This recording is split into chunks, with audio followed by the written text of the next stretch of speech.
Hanımlar beyler hoş geldiniz. Bu ayın ürünleri Vestel Taze filtre kahve makinesi ve Vestel Köpük süt ısıtıcı. Vestel Taze filtre kahve makinesi biz şeflerin dışında kalan ekibimizin de en çok sevdiği ürün diyebilirim. Çünkü herkes güne filtre kahveyle başlıyor. Öncelikle 1,5 litrelik bir su haznemiz var ve bu bize 12 fincana kadar kahve yapma imkanı sağlıyor. Çekirdek kahvelerinizi buradaki hazneye koyabilirsiniz. Sonrasında şurada bir ayar düğmesi var. İstediğiniz kalınlıkta öğütebiliyoruz. Sonrasında fincan sayımızı seçiyoruz. Kahvemizin sertliğini ayarlayabiliyoruz. Yumuşak mı, orta mı yoksa daha sert mi olmasını tercih edebilir. Başlat tuşuna bastıktan sonra da muhteşem bir filtre kahve elde edebilirsiniz. Ha dediniz ki ben çekirdek kahve kullanmıyorum ki bence mutlaka çekirdek kahve kullanın. Böylelikle çok daha taze aromalı bir kahveniz olur. Sizler dilerseniz toz filtre kahvede kullanabilirsiniz. Orada da hemen yandan kapağımızı açıyoruz. Güzel böyle bir haznemiz var. Haznenin içerisine içeceğiniz fincan sayısı kadar kahvenizi koyuyorsunuz.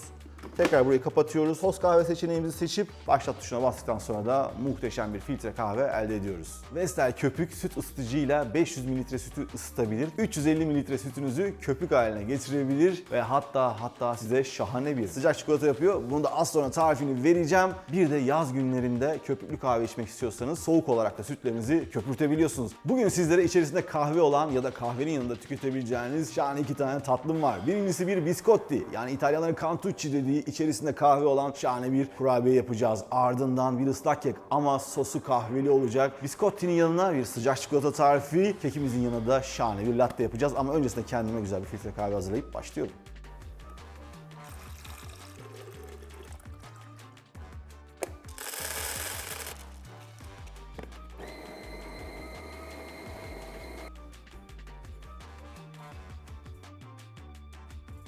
Evet, filtre kahvemiz hazır. Kendime bir parça koyayım. Arkadaşlarımla az sonra paylaşırım.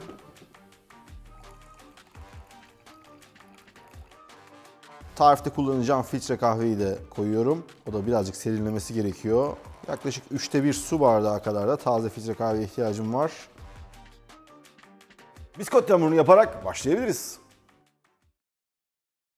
Biscotti, yani aslında İtalyanlar her şeye biscotti diyorlar bütün kurabiyelere. Onlar da cantucci diye geçiyor ama globalde genelde biscotti diye anılan kahvenin yanında en çok tüketilen kurabiye. Malzemeler çok basit. Dilediğiniz aromada yapabilirsiniz. Ben bugün kahveli yapacağım. Dilerseniz kahvenin yanına birazcık daha kahve aroması da ekleyerek kahve aromasını birazcık da arttırabilirsiniz. 2 tane yumurtam var.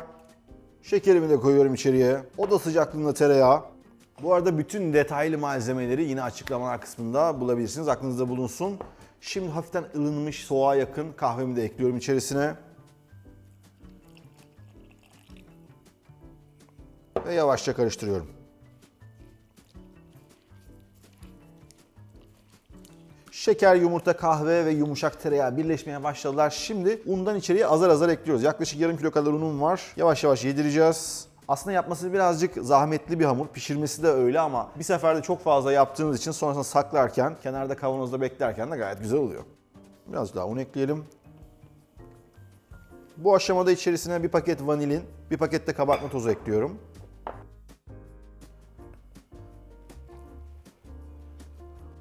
Şimdi içerisine ben fındık ve badem koyacağım. Sizler dilerseniz damla çikolata, sadece fındıklı, sadece bademli ya da cevizli yapabilirsiniz. Portakal kabuğu, limon kabuğu, dilediğiniz aromaları da koyabilirsiniz ama ben birazcık sade olanlarını seviyorum. Kahve aromasını da almak istediğim için sadece fındık, badem ve içerisindeki kahveyi kullandım. Şimdi fındıkları ekleyelim. Bu arada fındıklarımı da çok fazla küçültmedim. Çok iri olursa kurabiyeniz fazla patlar, çok küçük olursa da görünmez oluyorlar.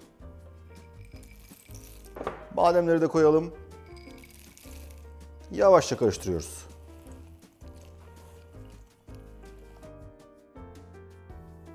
Hamurum toparlandı. Bir parça daha unum var. Bu unu da kullanacağız. Şimdi ben buraya güzel bir silikon mat serip geliyorum. Çünkü sonrasında hamurumuzu şekillendireceğiz. Hamurumuzu tezgahımıza alalım.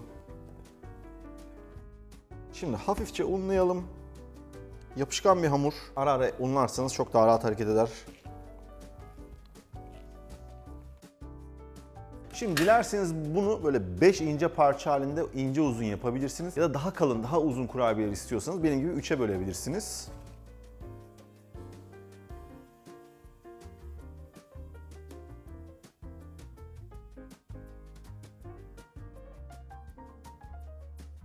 Hamurumu 3 parça ayırdım. Şimdi her bir parçayı böyle kalın bir silindir haline getireceğim. Hafiften böyle bastırıyorum.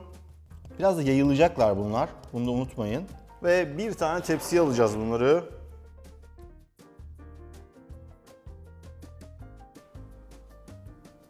Son şekillendirmelerini de yapıyorum. Fırın 170 derecede, alt üst fanlı. İlk yarım saat pişecekler, birazcık kabaracaklar. Sonra dışarı çıkartacağız, dışarıda bir yarım saat dinlendireceğiz.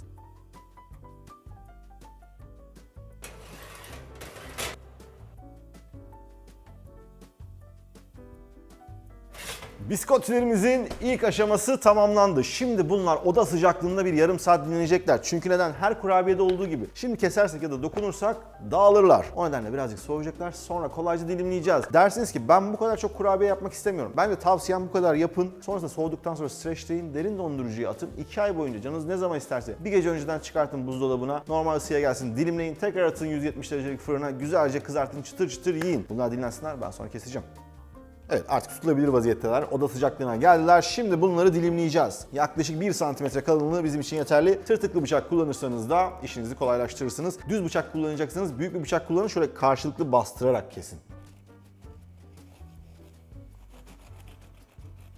Kestiklerini şimdi tekrar tepsiye alıyoruz. Dik koyalım. Aralarında birazcık boşluk kalması yeterli olacak. Sıcak hava aralardan geçecek. Böylelikle içerideki fazla buhar da çıkmış olacak. Böylelikle kurabiyelerimiz kuruyacak.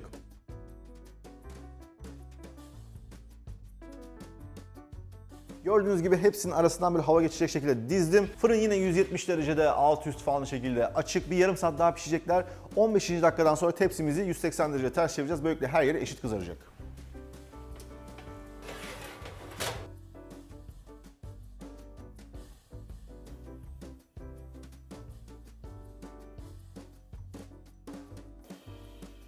Ve biskottilerimiz hazır. Of, yalnız muhteşem kokuyorlar. Şunlara bakar mısınız? Tabii ki bunları birazcık bekleteceğiz. Hala hassaslar, iyice çeksinler, oda sıcaklığına gelsinler. Biz de orada Vestel köpükle şahane bir sıcak çikolata hazırlayalım. Vestel köpük sütü ısıtabiliyor, hatta muazzam köpürtebiliyor ama bir özelliği daha var. Şahane bir sıcak çikolata hazırlıyor. Sıcak çikolata yaparken kullandığımız bir aparatımız var. Bunu kolayca içeriye yerleştirebiliyoruz. Sütümüzü koyuyoruz içerisine. Aşağıdaki ilk maksimum yazan kısma kadar koyuyoruz.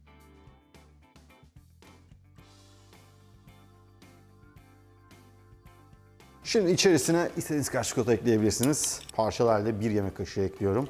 Yaklaşık bir yarım paket gibi düşünebilirsiniz. Kapağımızı kapatıyoruz. Tam ortada sıcak çikolata tuşumuz var. O tuşa 2 kere basıyoruz.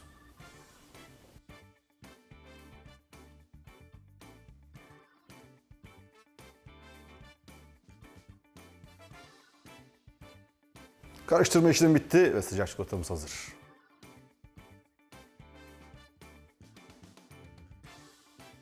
Yalnız kıvamı falan muhteşem. Sabırsızlanıyorum. Şimdi yanına 2 parça da biskotti koyalım. Bunlar da artık tam böyle yenecek kıvama gelmişler. Şöyle bir sunumla herhangi birine gitseniz ne diyebilir ki yani? Muhteşem. Bu arada biskottilerden şahane hediyelik de olur. Aklınızın bir köşesinde bulunsun. Öncesinde şu biskottinin tadına bakacağım.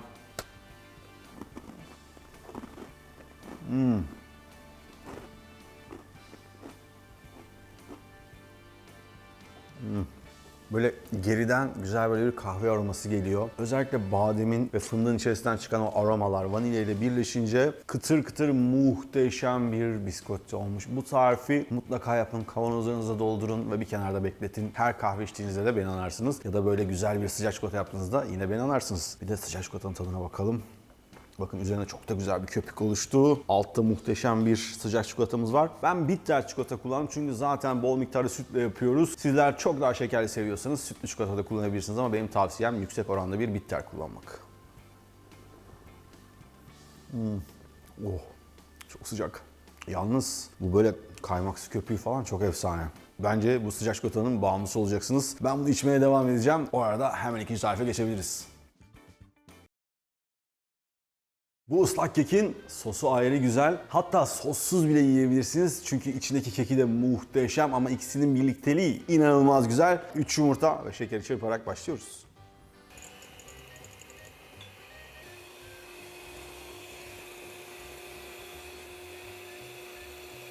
Şekerle yumurtayı köpürttük. Sonrasında içerisine sıvı yağımızı ekledik. Şimdi bu kekte bir de yoğurt kullanıyoruz. Bildiğimiz normal yoğurt. Yoğurdu da karıştırdıktan sonra kuru malzemeleri spatula ile ekleyeceğiz. Yoğurt da güzelce karıştı. Unumuzu koyuyoruz. Kakaomuzu ekliyoruz. Ben koyu bir kakao kullandım. Bir paket kabartma tozu, bir paket vanilin, tuz.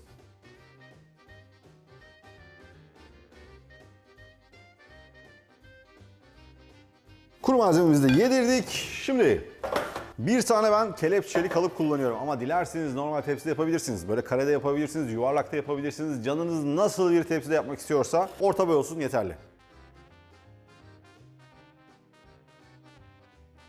Harcımızı hafifçe sallayalım. Fırın 170 derece, alt üst falan şekilde açık. Yaklaşık 30-35 dakika pişireceğiz. Sosu piştikten sonra yapacağız.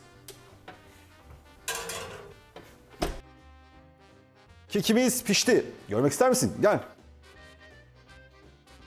Muhteşem kabardı. Pürüzsüz gözüküyor. Kokusuysa inanılmaz. Şimdi sıra geldi sosa. Filtre kahvemizi alalım. Ufak bir sos tenceresine yaklaşık 1 su bardağından biraz fazla filtre kahve koyuyoruz. Altını açalım. Orta ateşte açıyoruz. Sağa yakın bir orta ateş olsun. Kahvemiz zaten sıcak ve pişmiş olduğu için sürekli kaynatırsanız kahveniz acılaşacaktır. Hemen içerisine 2 yemek kaşığı kadar toz şeker, 1 dolu yemek kaşığı da kakao ekleyip karıştırıyoruz.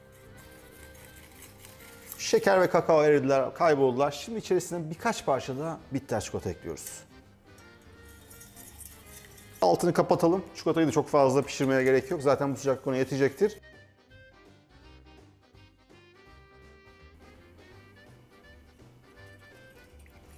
Sosumuz hazır. Tabii ki şu anda kaynar olduğu için bir anda dökmek istemiyorum. O yüzden başka bir kaba koydum. Hafiften oda sıcaklığına gelmesi ya da birazcık ılığa yakın olması daha iyi olacaktır. Kekimiz de fena değil. Şimdi bir tane kürdan alabilirsiniz ya da böyle uzun bir çubuk alabilirsiniz. Hafiften deleceğiz.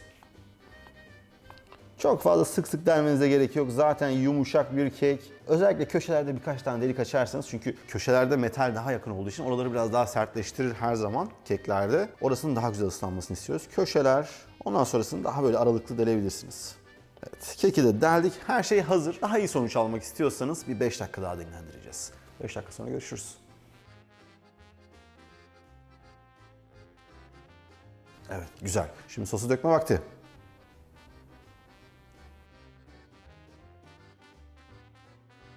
Bunu nasıl bekleyeceğiz bilmiyorum ama en az 1 saat beklememiz gerekiyor. Bekleyelim.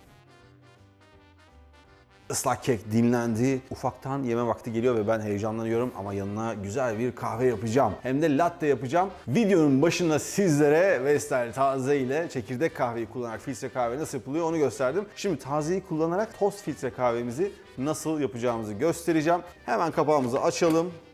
İçerisine kaç fincan istiyorsanız. Ben genelde tepeleme bir tatlı kaşığı kullanıyorum. Kaç yapalım? 3 kişiyiz. Bize 6 fincan yeter. 5 ve 6. Kapağımızı kapatıyoruz. Fincan sayısını seçiyoruz. 6. Toz kahveyi seçtikten sonra başlat tuşuna basmanız yeterli. Hepsi bu kadar basit. Şimdi keki dilimleyelim.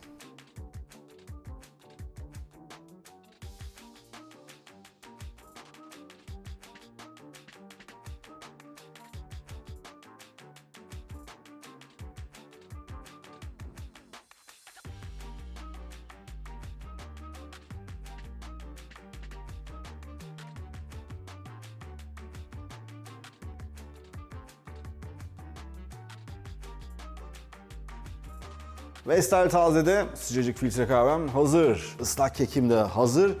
Yalnız şu an hemen kek yemek istiyorum ama biraz daha sabredeceğim. Çünkü bu kekin yanına çok güzel bir latte yapacağım. Vestel köpüğün sıcak köpük özelliğini kullanacağım. Filtre kahveyle birleştireceğim. Muazzam olacak. Şimdi doğruca sütümüzü köpüğün içerisine koyuyoruz. Kapağını kapatalım ve sıcak köpük tuşuna basıyorum.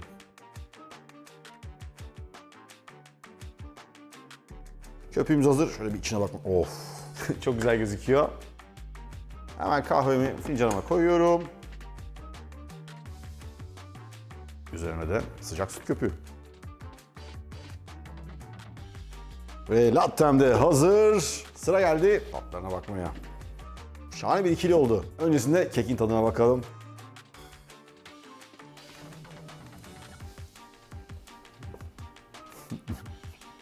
Çok iyi. Kakao, çikolata ve buram buram kahve. Ve latte. Yalnız bir şey söyleyeyim mi? İkisi çok iyi gidiyor.